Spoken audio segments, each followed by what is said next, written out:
past, all tied up like a captive. I want you. Used to pay my life, standing on rainbows, playing it cool. I haven't felt this in ages, and I've no patience. So won't you please stay a bit longer? You're making me stronger, making me stronger.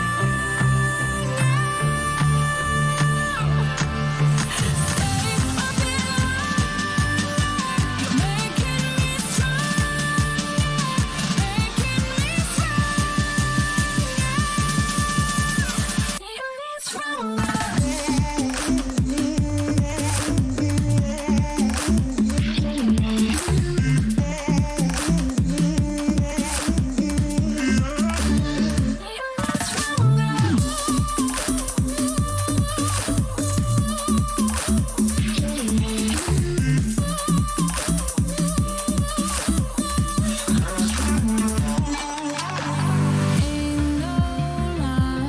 finding real love, gotta know where to look. Time moves fast, and I've grown up. Yeah, I want to. Used to pay my life, standing on rainbows, playing it cool. I haven't felt this in ages, and I've no patience. So won't you please stay a bit longer? You're making me stronger, making me stronger. Stay a bit longer.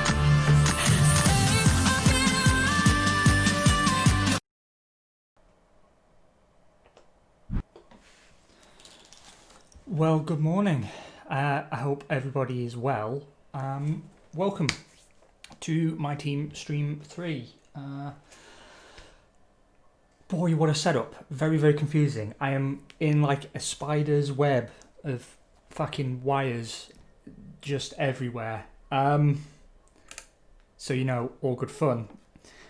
We will be picking up where we left off with an added twist. Because you may notice I have my wheel here. Let me see if I can't show you what I've got with this webcam. Hold on. Ugh. So that's what we're rocking. I had some practice with it yesterday. Let's see if that's still... Yeah, it's fine. I had some practice with it yesterday and it was okay. We're going to end up flashbacking a lot more than even my terrible standards of behaviour. But we're going to drive with the wheel. It's also hot as balls in here, and I have to wear my stupid hat because I still haven't been to the hairdressers, and my hair is like a fucking afro underneath here, and I can't see while I'm driving, so I will be boiling to death. I've got chat off to the side here. I don't know how attentive I'm going to be able to be, but let's see. So what I'm going to do first of all is just make sure everything's set up here. Other changes since last time, we have removed full traction control. I was going to go totally without traction control, but then I realised you might want me to finish. The other thing is, we are on automatic gears. Good reason for that. Listen. That would drive you fucking nuts. So, at least for now, out of politeness, I won't do it. But in the future, I would like to obviously take full advantage of the benefits of having a wheel, which means being a bit faster, hopefully, if you're good with it. Okay. So, what we need to do is load up my team. We're at Zandvoort, a track that initially I didn't like very much, but actually I've got all right at. I still don't have a great setup for the circuit, but I have a setup. And I haven't tried with the wheel here. I was practicing in Australia in the rain, which turned out to be useful because the Failcast F1 qualifying yesterday was in the rain. Let's jump over to game view. Okay, we've got a press interview coming up. That's good. Some factory upgrade should be here shortly. We've got 8 million in the bank, but we're not in any rush to spend that. Have I filled my time up? No, I haven't. Okay, we've got 4 days until the press interview, and then 4 days after. I hate that they do this. It's not like I'm a min-maxer or anything. I just seriously dislike when they deliberately give you an even number of days to fill and only odd combinations, because the even ones are, yeah, it's crappy.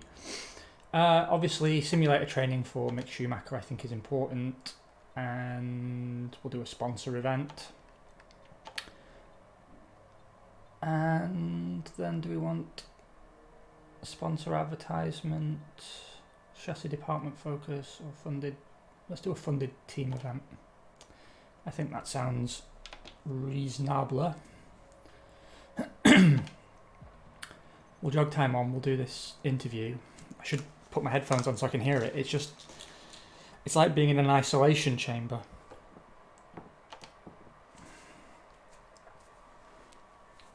Loosen myself up a little bit. It won't be a super long stream today because I have an appointment I have to keep. Maybe about an hour and a half.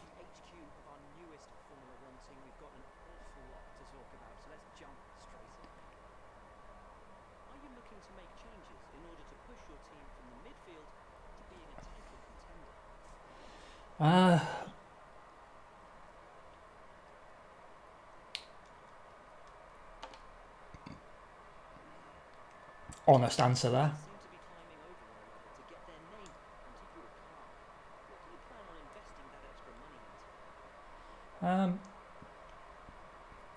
Aero.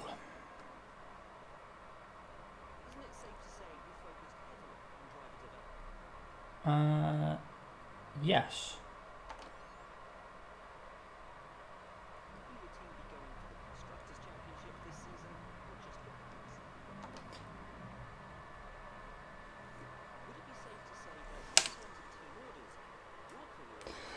A very good Sunday to you too, Wodge. How are you, mate? I hope you're well. We're here checking out my ability to not crash and die with my wheel. I don't know if you can hear the game audio. I had such a nightmare yesterday with the audio set up on this stream. But you know, as long as the microphone comes through, then I think we're all right. Come on, chat, load for me. Be nice.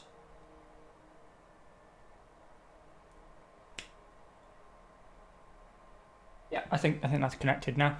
Yeah, I hope you're having a lovely weekend, mate. Did you enjoy qualifying yesterday? Well, silly question, really, isn't it? 2 Williams in Q2. What's not to enjoy about that?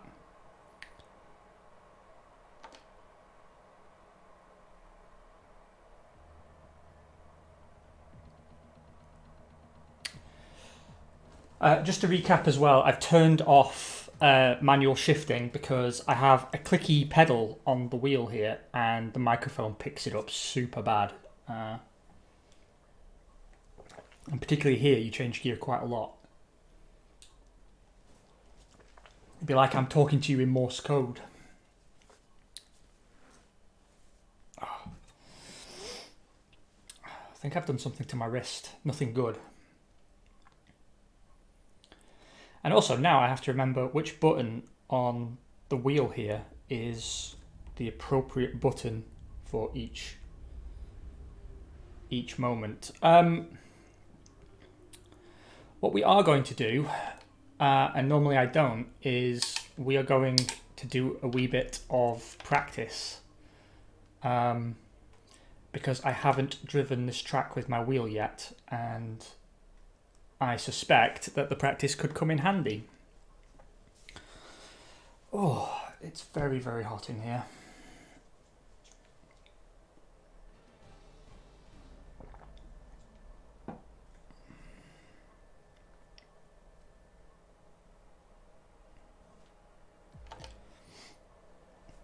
Okay, I think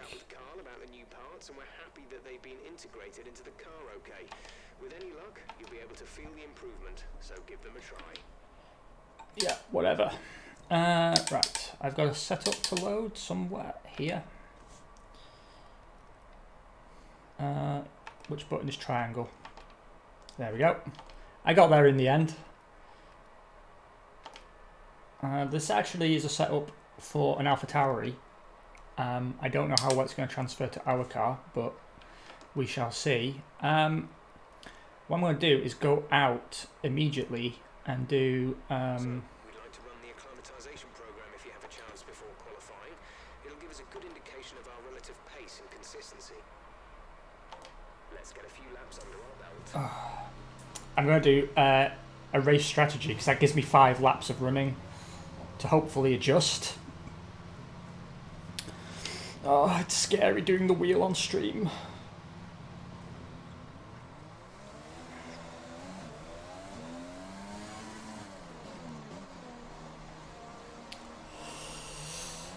Okay.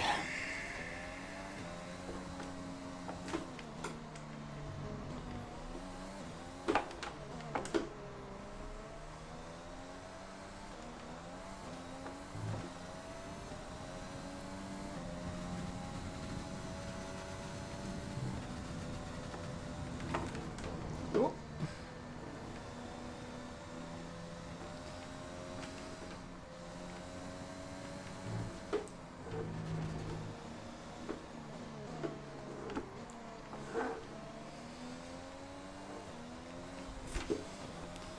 I think I would be in a better position if I hadn't decided to use a chair that's got wheels on the bottom.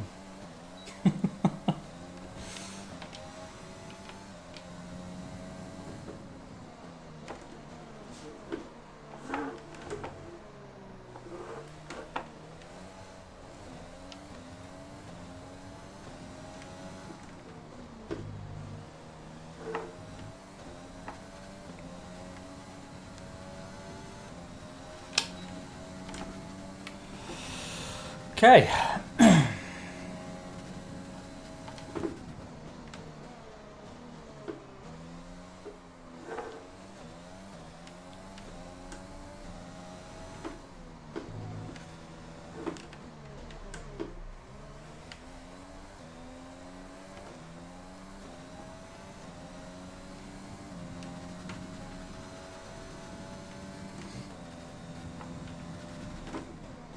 Gotta take a better line into that corner, I know that much.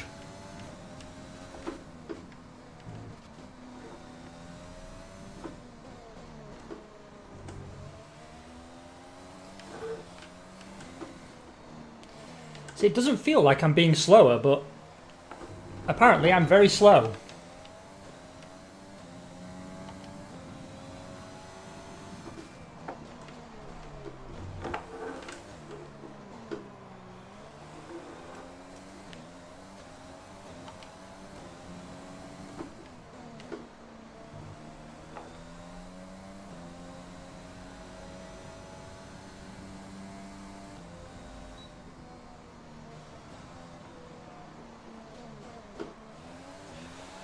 Oh.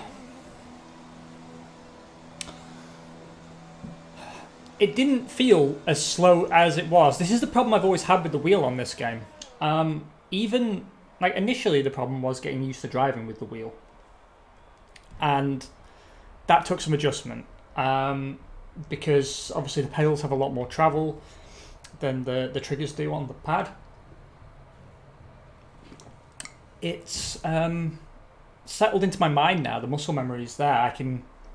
The one advantage I've definitely found, it's a lot easier to catch the car when it's about to brake. However, even when it feels fast, it's slow. And I don't know why.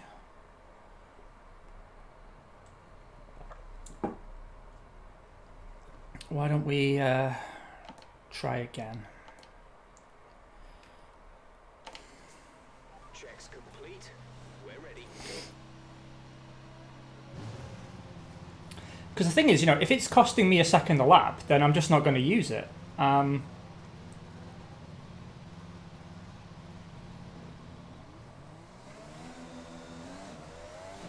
don't know if I'm connected to chat. I can't see any messages coming through.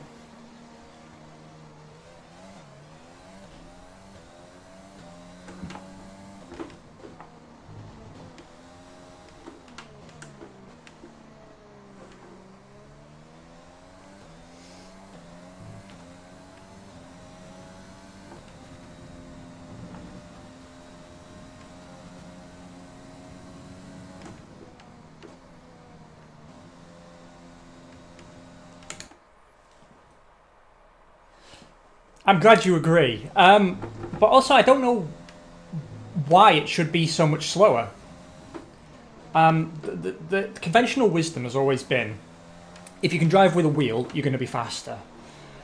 I've seen on the Codemasters forums that it's not necessarily the case with this game, like it is with other racing games.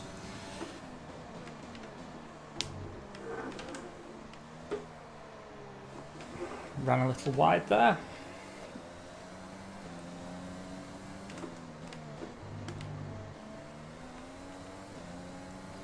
I think it's also that I'm not on full throttle a lot of the time, just in case the car goes nuts.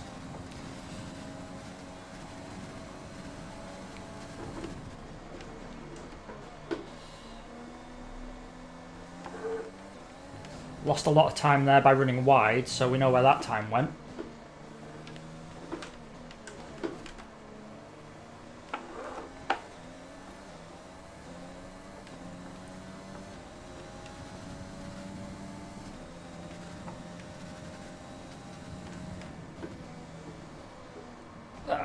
Crap.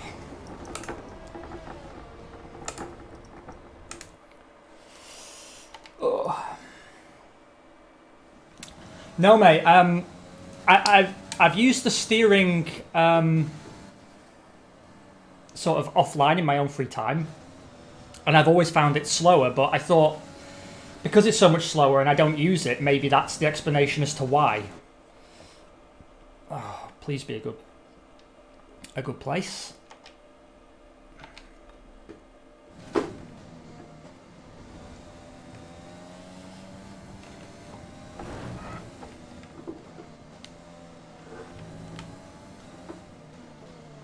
I've lost time there by taking a shitty line.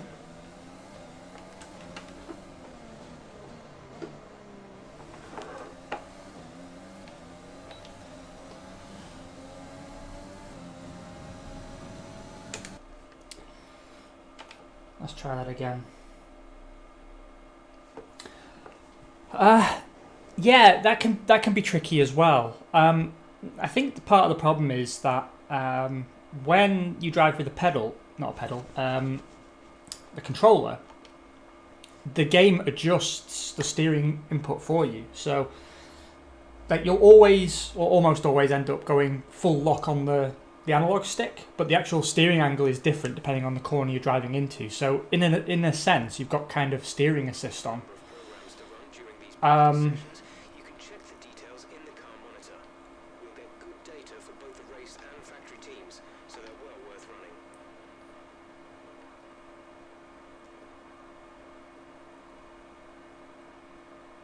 Oh, good morning, the Colonial. How are you, mate? I hope you're well and having a lovely weekend. I'm learning to be fast with my wheel, and it's not going very well. We're top of the speed trap, 202.5 miles per hour. But we are top of the speed trap, so there's that. Participation award to enjoy.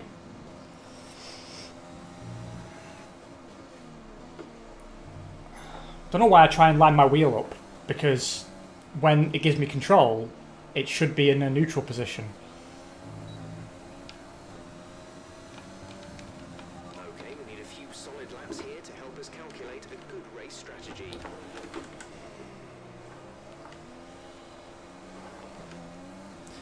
Okay, let's try not to light up the rear tyres, and I'll just... Slow to be fast, I think, should be the aim here. And I was driving yesterday without the corners on, because usually I only do that when I'm streaming. I wanted to see if I could get into a place where I don't need it for streaming, but Zandvoort's a bad place to start because I don't know the circuit very well.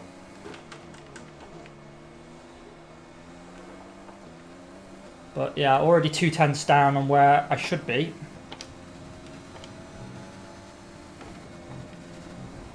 Whoa. Oh, what a fucking idiot. Oh, definitely looking forward to the race, mate. The whole Racing Point thing's fascinating for me because if they carry the pace they seem to have in qualifying through, but then later they lose their appeal. Like, who knows how it's going to affect the season? It's going to be very fun finding out, though.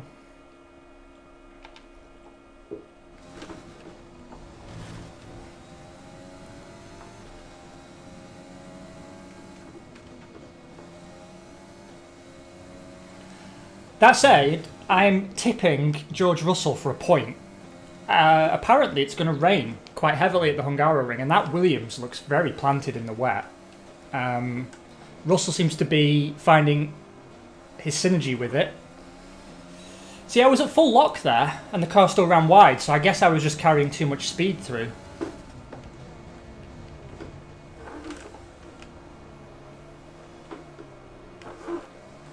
Let's let this car bite.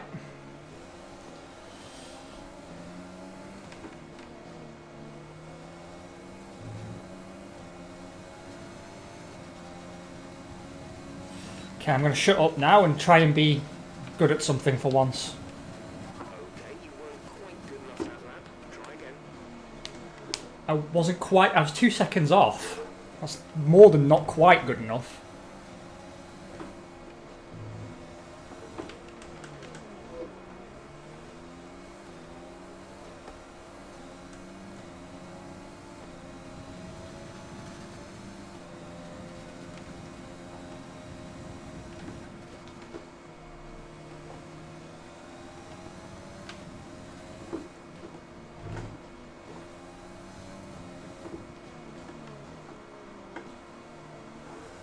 Ah, shit. Bollocks. Yeah, me too. Super Norris, right? He's, yeah, I'm so glad to see him finding his voice, if you will, in his second season.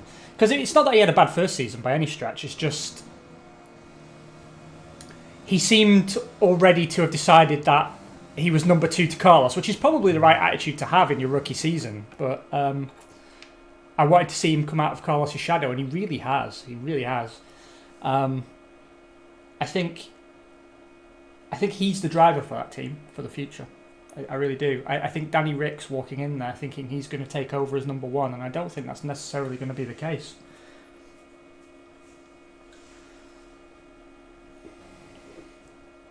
Do you know, I didn't actually watch any of the F1 drivers stream because watching F1 drivers...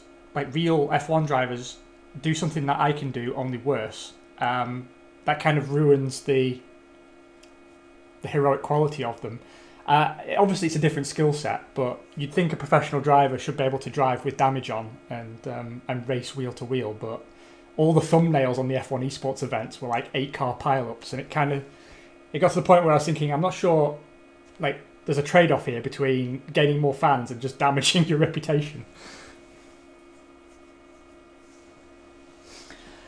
I tell you what, if we didn't have Mercedes at the moment, don't you think this would be an amazing season?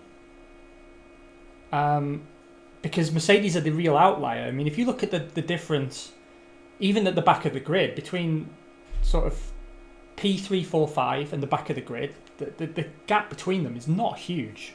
Not by historical standards.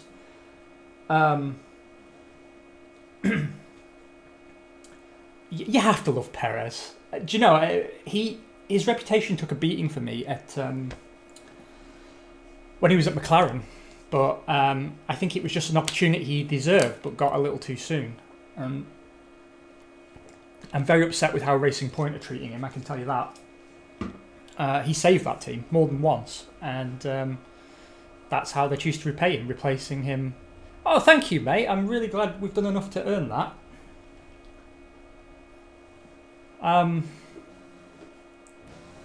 Like, he made it so the team could even be bought. He ensured the survival of the team. Before now, he's been the one to get the podiums and the points that kept them afloat as Force India. I just think it's horrible to kick him out for a driver who seems to really be struggling, actually.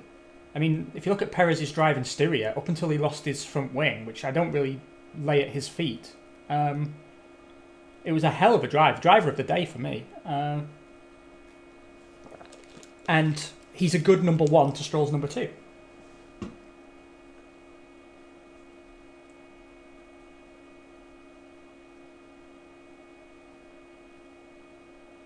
Well, I'm happy to hear that because that's what we do. So that's a fortuitous happenstance.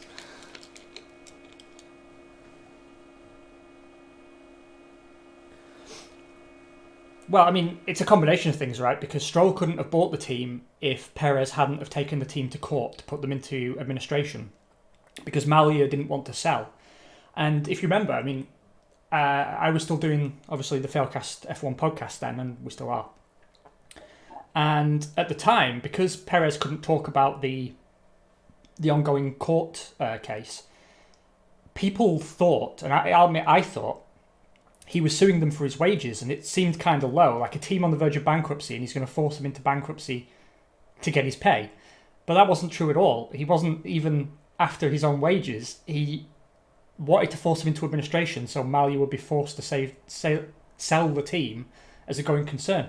So not only did he do the right thing, but he took a lot of shit for it at the time. I have a lot of respect for Checo. He did...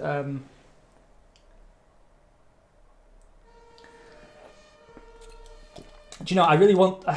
that's what I was thinking, Colonial. I really seemed that way to me.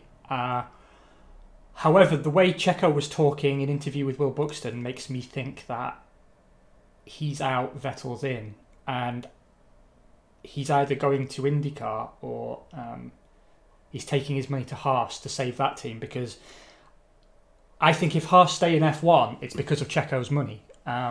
Because I think Gene Haas wants out.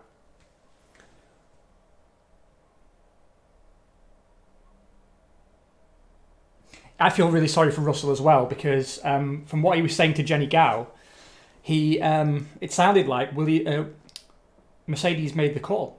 They called for him, and the statement he made was Claire Williams was insistent that Williams were taking up their option on the third year of my contract.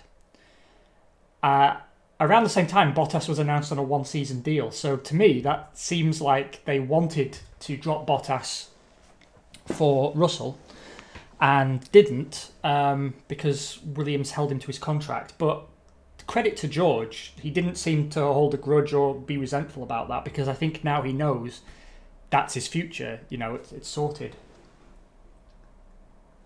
I also heard that rumour, Colonial, because the rumour was that Lawrence Stroll was going to reinvest in Williams, send Lance Stroll there, and then that allows him to field Checo and Vettel at Aston Martin. But I guess that's not what is happening. Learn how to speak, Zero. The other thing, of course, is that, as I said on the last stream, it will be a very awkward Christmas dinner if you've demoted your own son. After buying not only an F1 team, but a car company with a reputable name to put on the door of the F1 team you bought for your son, to then fire him like 3 races in to having a competitive car, that would be pretty brutal. Right, let's see if I can drive.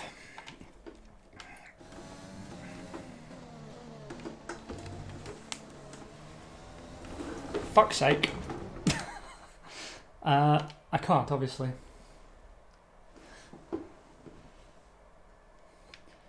I mean, you're not going to be, pulling a Christmas cracker after that one, are you?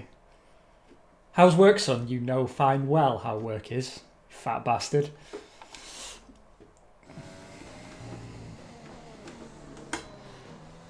Because, not only have you been demoted, but your dad is still your boss. So you're still going to get all the shit for only being there because your dad's paying for you to be there. Okay, so we're losing almost all our time at that corner.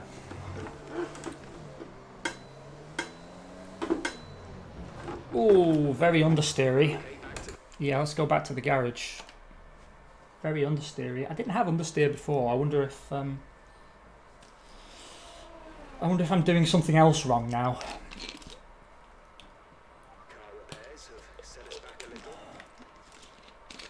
Yeah, you're not kidding.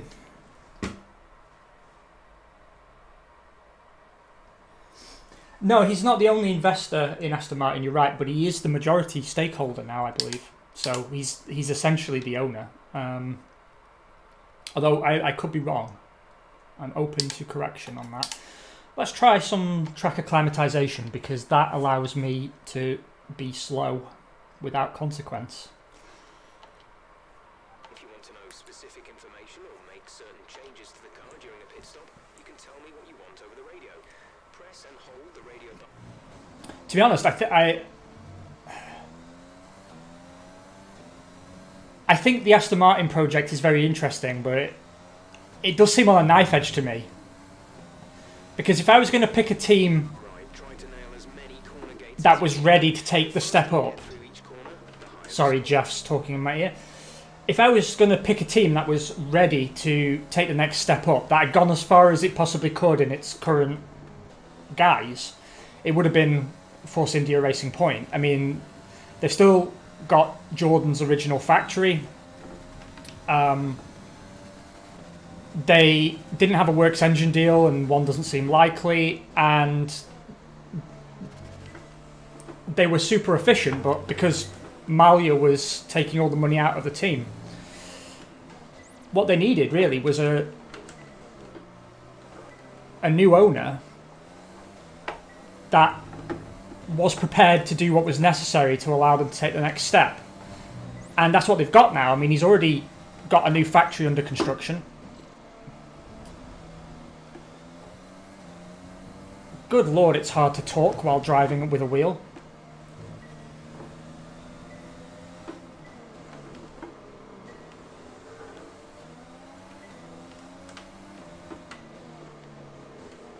DRS zone is coming up.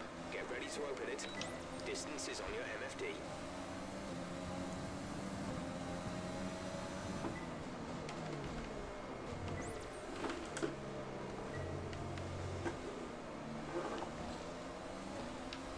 I don't know why that didn't count.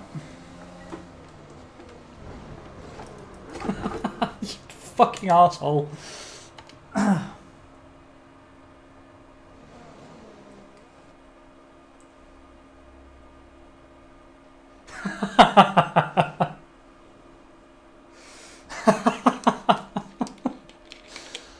Yeah, you could do with a new song, couldn't you? It would solve a lot of problems.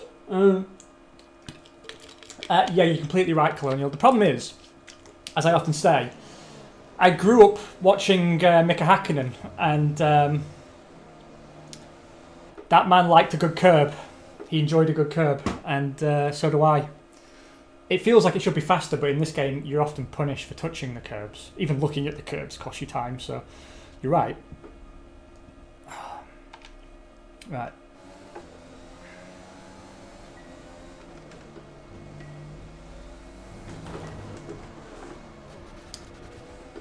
Arses. That was a big one. Confirm you're okay, please.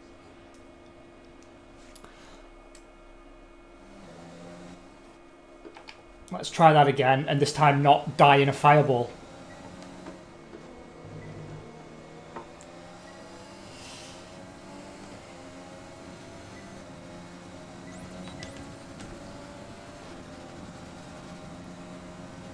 Good work. You seem to have a solid handle on the lap.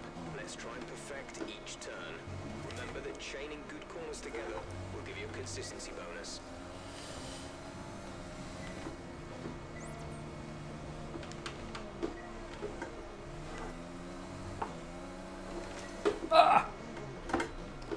Oh, I almost saved it.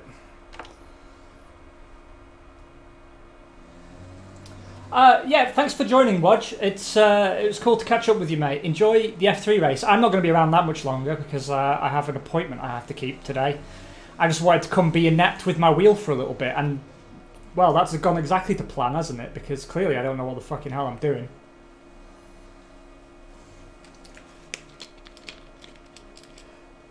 Oh yeah, for sure. I tell you what though, that was one of the highlights of a double race at Austria for me, particularly in the first one, because I mean that Mercedes is otherworldly. It's crazy how competitive that car is. It's insane.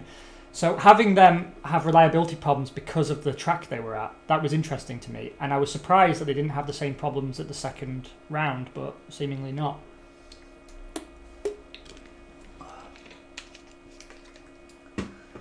Oh, right. Let's do a little bit longer and See if I can't be a bit less inept. Obviously, don't hold your breath.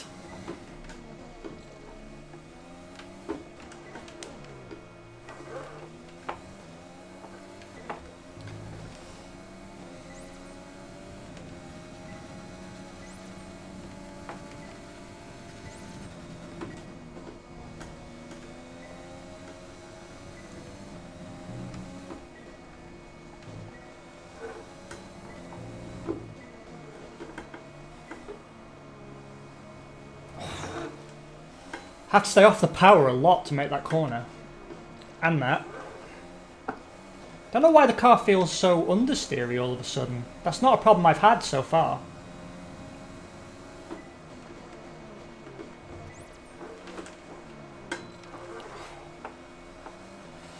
Well, this has gone worse than the first attempt, so it's always nice to see yourself going backwards, isn't it?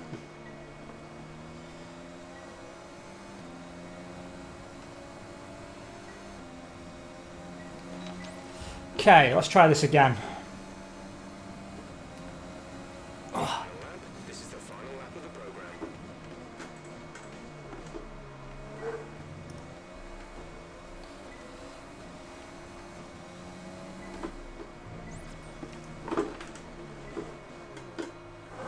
Bastard.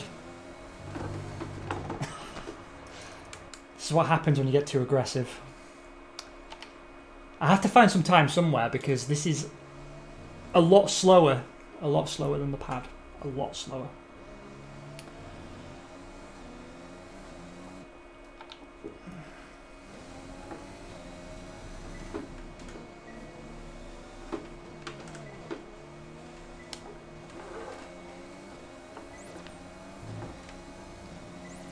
I'm definitely faster with traction control reduced, but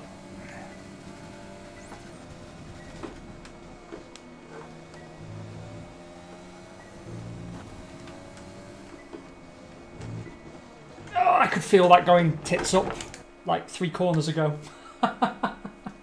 Exactly, mate. Power. Ah. Oh, shit, no. That's not what I wanted. I need to put little stickers on my buttons here so I know what I'm doing. Right, let's try that again.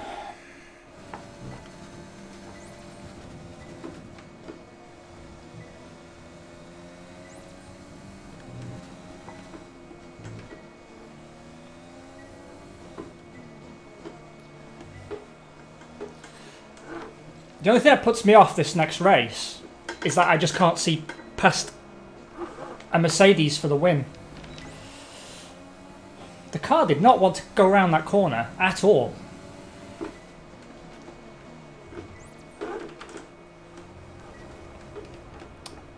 Stay off the curb, Zero. So it kind of feels like a foregone conclusion already. Really, I'm watching it to see who gets P3. I'm kind of hoping it's Stroll, to be honest. Just because, you know, what's life without a bit of whimsy?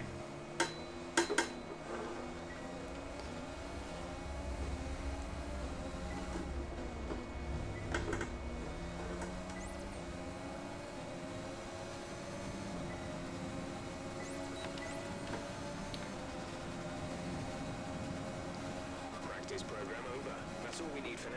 Return to the garage pronto.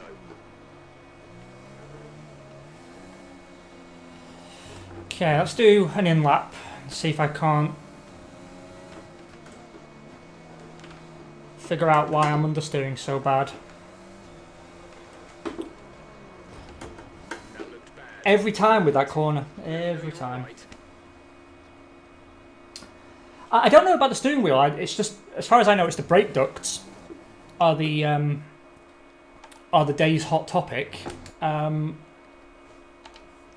gonna bisect one, basically cut it in half, and take a look at the internals, because the argument is that those brake ducts are so distinctive that the chances of them coming up with them independently are very, very low. Racing Point say, well, you're judging that based off the external shape. So the FIA are going to solve the issue by essentially cutting into a Racing Point brake duct and a Mercedes brake duct, and if the internals are identical, then it's safe to say they're in serious trouble. I wonder though, I mean, if they knew they were going to lose the defence, then surely it would be time to cut some sort of deal, but they're pressing on, so I mean, maybe it is that they just copied it from photographs, but I guess we won't know for a few more days.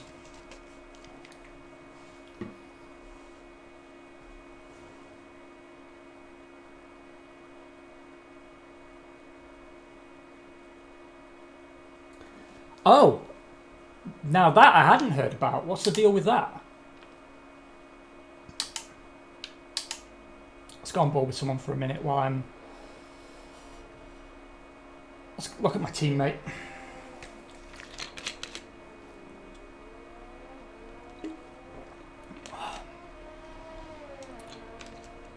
Yeah, I had not heard about that at all.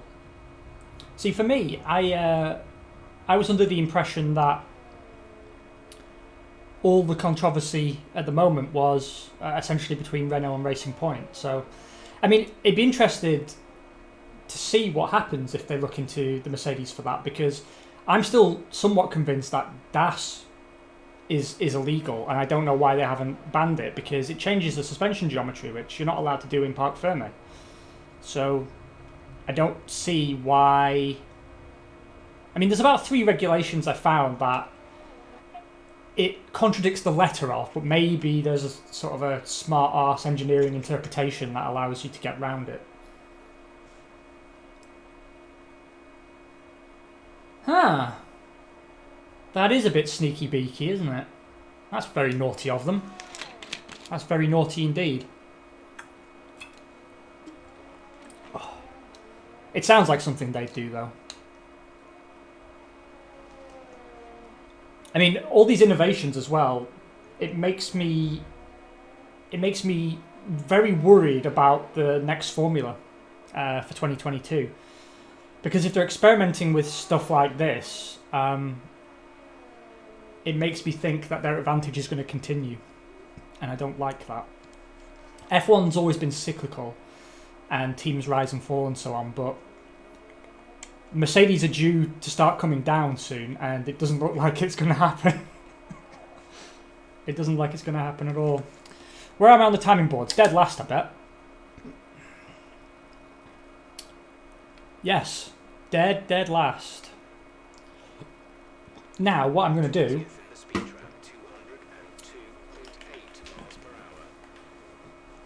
is I'm going to do a qualifying lap with the pad.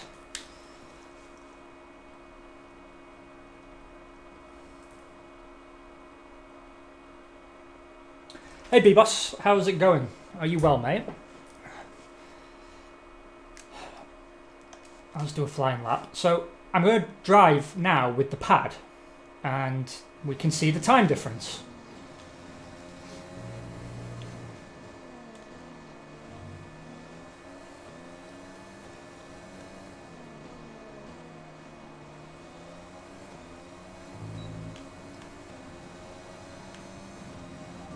This is a quali sim. We've estimated the times our closest rivals will be doing, so that's what we need to beat.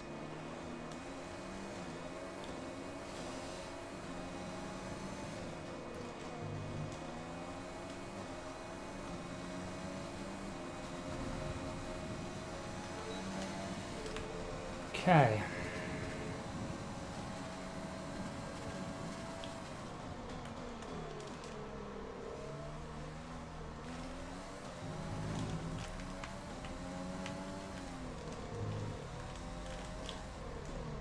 I wish whichever alpha it was would get out of the way, because you're stopping me proving my point. Let's have a look.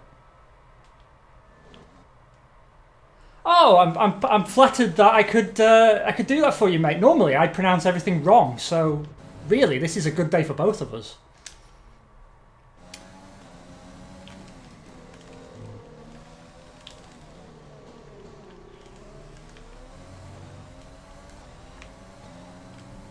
Well, that Alfa Romeo's totally ruined my lap, but let's see if we can't claw some time back and at least get off the bottom of the timing boards.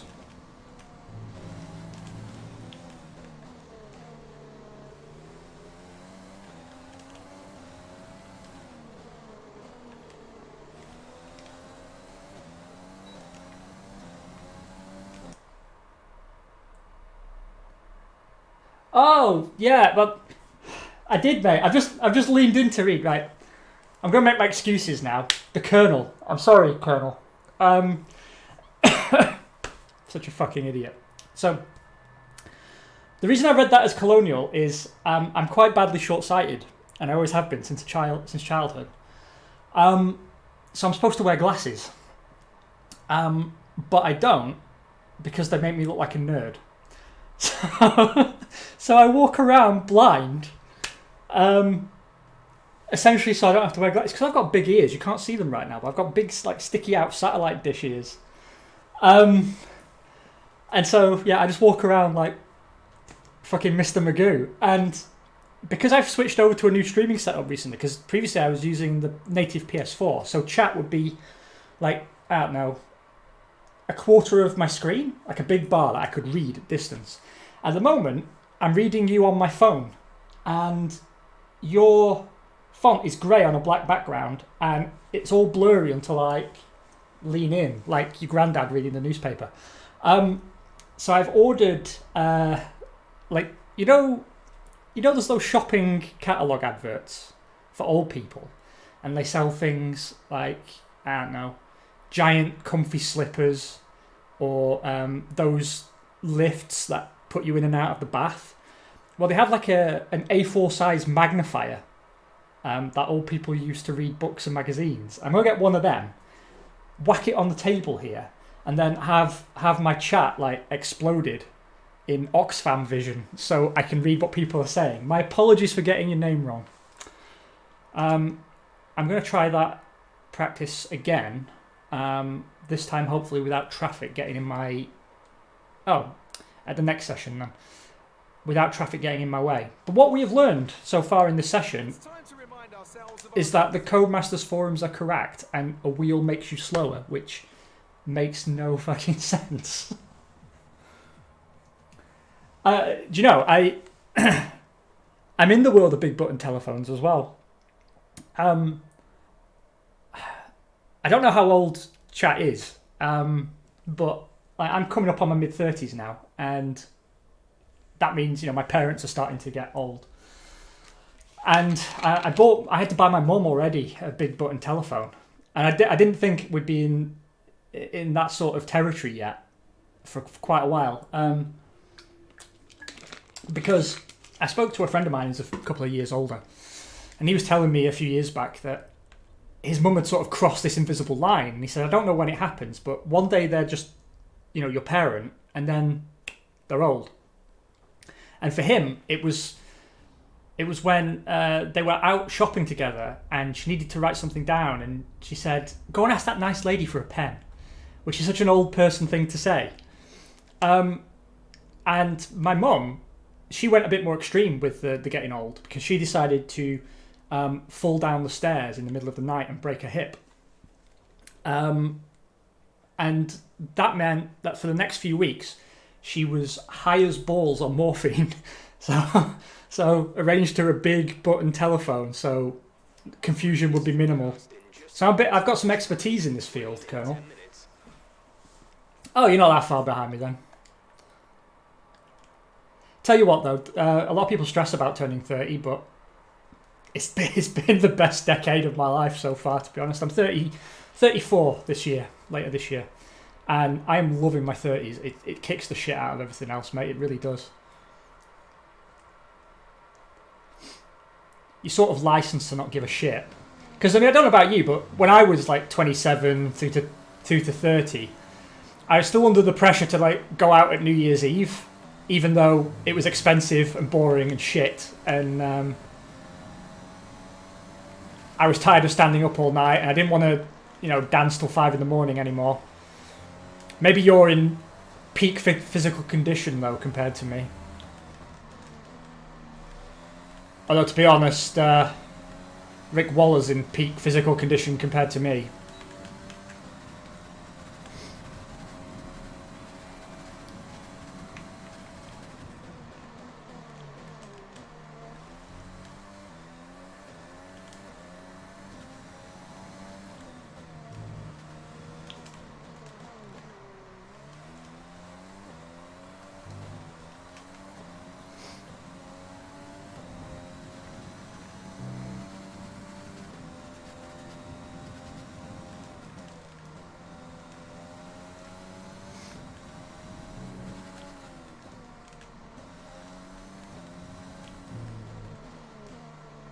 Twat.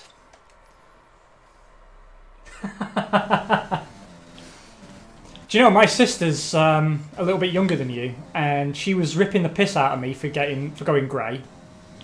Because I'm getting sort of like the distinguished middle-aged gentleman's salt and pepper around the temples. And then she had a breakdown live on Instagram because she got her first grey hair, so I called her up and just laughed for ages. It really cracked me up. That was a good day for me. Misery loves company.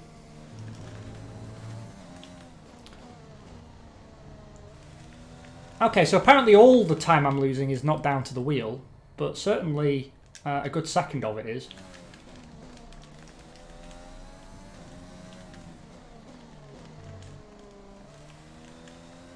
Wow, that's a bad line through that corner. Do you know, maybe it's a German thing, but since I moved to Germany, I've met a lot of people, some of whom are younger than both of us, who are properly grey. Don't know how that happens, but like properly grey.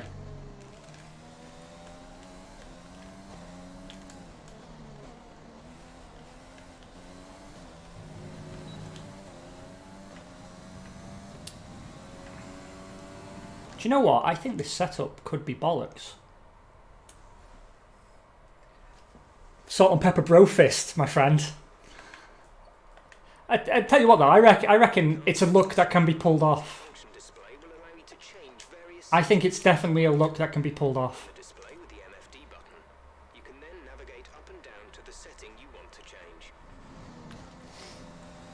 Let's try a different setup.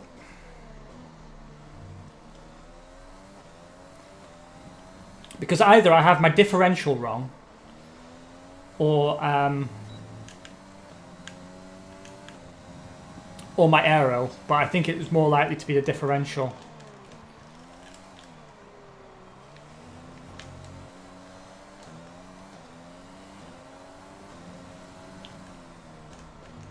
Okay, just want to remind you to keep an eye on your tyre temperatures, which you can do on the temperature panel of the MFD. We monitor carcass temperature and surface temperature. Oh, we have some wear on the power unit as well, that won't help. Surface temps tend to fluctuate faster, so try a few laps with the data open and get a feel for how to control them.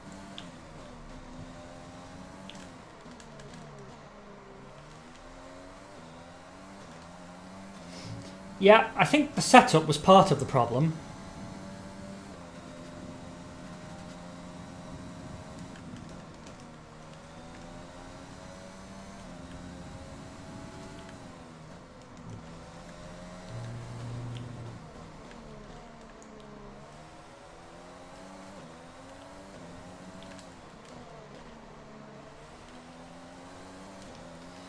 Yeah, okay, the setup was a lot of the problem. Yeah, it was the differential. Problem is, how was I driving for the best part of an hour with the differential completely wrong and not immediately drawing that conclusion? I've been playing these games for 10 years.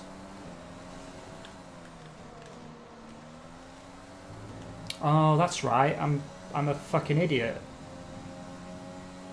I forget.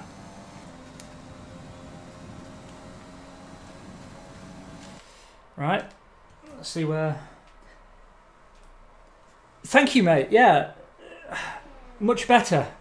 Feels much better. And where did that put us on the timing board? 4th. Still 9/10. a second and nearly 2 seconds off the pace of Lewis Hamilton, but we had a lap on the tyres already. The forecast suggests this rain is going to keep getting stronger for at least the next 15 minutes. Oh shit, it's raining as well. Yeah, there's definitely more pace in the car. What I'm going to do then is try this setup with the wheel before the rain kicks in and see if I can match or even beat that lap time. And I should be able to beat it, given that... Well, actually, no, it's raining now, isn't it? Twat.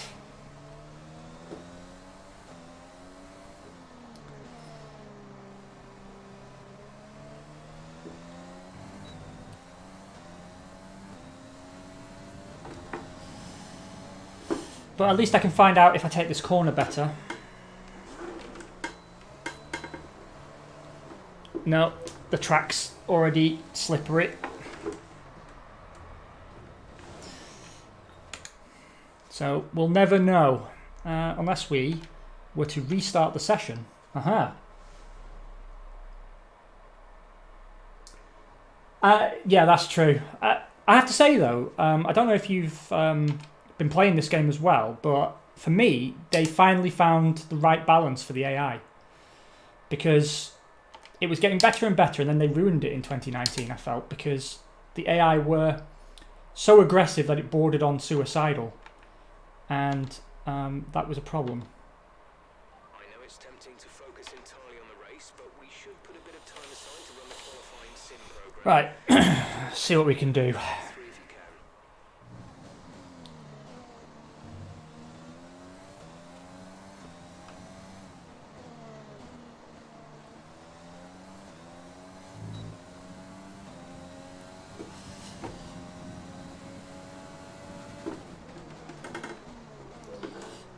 I was a bit late on the brakes there.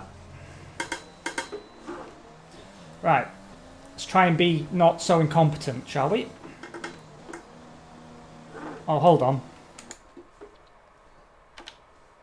Got the wrong setup on the car again, haven't I? I thought it felt wonky.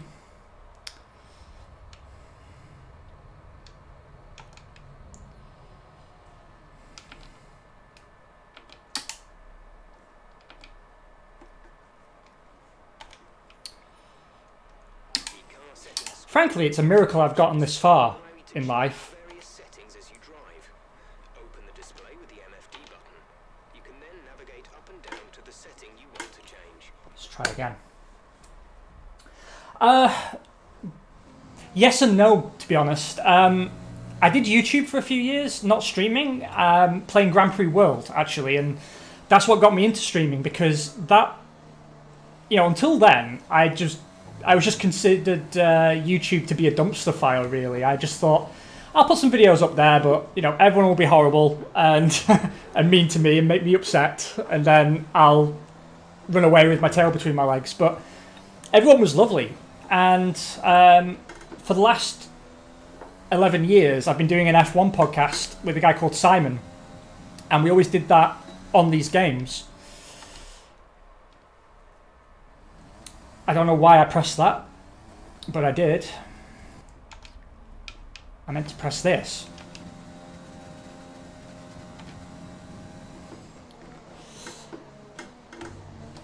And sorry, I can't talk and do this at the same time. Let me answer your question. I did an F1 podcast for about 11 years. 11 years this year. And we always did it on this game, but it was always done through Simon's camera. And eventually people were saying, well, why can't we see what Ben sees? So then we started recording from my view as well, but we played the game on PC, and Codemaster's PC F1 titles had some severe sync issues when you were playing internationally. So the races always descended into like this nonsensical mess. So we called it the Failcast. And we were always better at talking F1 than we were driving it. Then we moved to PS4, and it started to make sense to stream it rather than record it. So we stream it now once every 2 weeks, Saturdays. And in between, because I've got the streaming set up now, and I've only had this look that you're seeing now for less than a week, it just made sense to start doing a bit more. And generally, you know, I've met some very cool people like yourself. The good thing about F1 is, I mean, if I was playing COD or whatever, I think it's a lot easier to attract people who are just there to backseat game or, you know, try and wind up a streamer. I mean, generally I'm fairly cool-headed anyway, so it's not like I'm easy to wind up. But F1 fans, man, they're a league apart. I've had nothing but good experiences with F1 streaming and doing Grand Prix World, because particularly Grand Prix World, because it's a retro game, the people that come and watch it, they're familiar with old school F1. And yeah, that means they're passionate about it if they're still watching it 20 years later. So I think when you can bond with people over something that you're genuinely passionate about, it's really, really cool. And the reason I do it is just for the quality of the conversation. It's really cool to get people who come in and want to chat F1 for a little bit, and we chat F1, because I'd be playing this game anyway. And it also means that we avoid the usual pitfalls, particularly on the podcast, because one thing that always winds me up is when I'm watching streamers or YouTubers, and it's the constant ads or the like, follow, subscribe guys or whatever. And, you know, we pride ourselves on never asking anybody to do anything. We've never made a penny in 11 years doing the podcast or anything, because we'd be doing it anyway. We're just grateful to have a chance to share it with some people and have a good old chat about F1. It's a nice weekend for us. And it's the same with my streams, to be honest. Just a chance to meet very cool people and have a chat. Yeah, honestly, I'm not doing it to be a kiss ass either, because I've got nothing to sell. I've just been very fortunate. I've been off YouTube for a few months because of coronavirus issues and lockdown and so on. And I logged into YouTube the other day to port across some of the VODs from Twitch. And I had 200 comments waiting for me. All of them were lovely, like genuinely lovely. And the thing is, I can take getting a bit of shit. Like, that's fine, you know. So on the Failcast, you know, if we start joking about how I'm getting fat or that I don't know what I'm doing, like, that's fine for me. Where I struggle is when people say nice things, because I don't know how to respond. And I got to the point where I'd read about 20 of these comments, and then I couldn't read anymore, because even though no one was there to observe my reaction, I was just uncomfortable processing the nice words. But it's always reassuring to know that everyone's so lovely in the world of F1 gaming, apparently. Right, let's see if I can finish this lap with a wheel and see if I can close some of the time differential we've seen. Now I've got a setup that isn't wonky.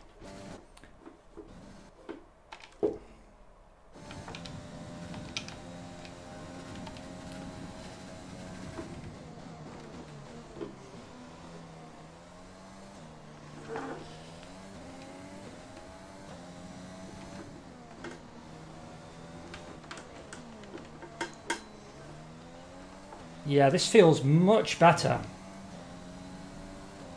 I'm just going to let my battery drain, even though it's suboptimal.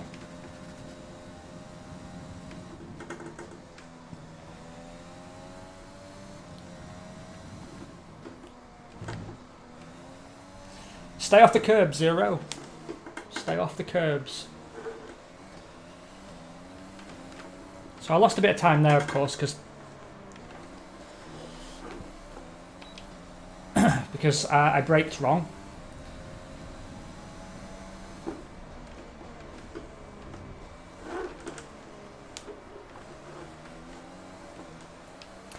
And, you know, generally, if I stream midweek, we get some solid numbers, you know, 5 to 12, so we can have a bit of an F1 chatteroo, and that does me just fine. Right. Well, that answers the question, doesn't it? The setup was part of the problem. Yeah, that's true. That's true. There's always a few, but well, you know, I have to have some mantras. Yesterday, we started season 11 of the Failcast F1 podcast, and we've moved to Renault for this season. And I had my worst season in 11 years last year. I had something ridiculous like 12 DNFs. And I've always been very fast in the wet in these games, really fast. Like to the point that it made me question whether the difficulty settings were set correctly. But in 2019, I lost that. There was something that changed in the physics. I don't know, but I couldn't drive in the wet anymore. But it's back in F1 2020. And yesterday, because I was so worried about having another bad season, because if you DNF a lot, then your stream becomes very dull. I decided to sort of French myself up in an attempt to appease the gods of Renault. So I had some garlic shoved in my shirt, and I was sat on an onion surrounded by croissants. And it worked, because I got pole position and then finished P4, and I would have won if it wasn't for a safety car and a dodgy pit strategy. But what it taught me is that mantras and talismans work. So maybe if I keep chanting to myself to stay off the curbs, I'll actually stay off the curbs and be faster. Who even knows?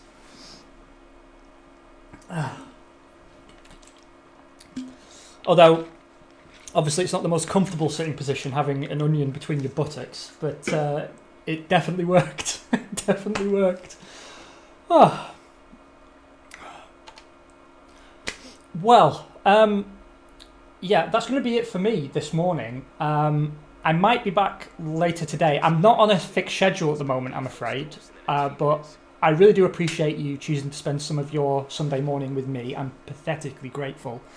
I hope sort of 3 weeks from now to start getting on a regular schedule. Hopefully I've done enough to encourage you to come back and hang out sometime. Obviously there's a lot out there on the internet, so I really do appreciate you coming to hang out with me for a little bit and watch me be fucking useless. Other than that, I hope you enjoy race day, mate, and I wish you a wonderful Sunday and a gentle Monday that eases you into the week without any emotional trauma. Yeah, take it easy, my friend. I hope to see you again soon. Bye, everyone. Bye for now.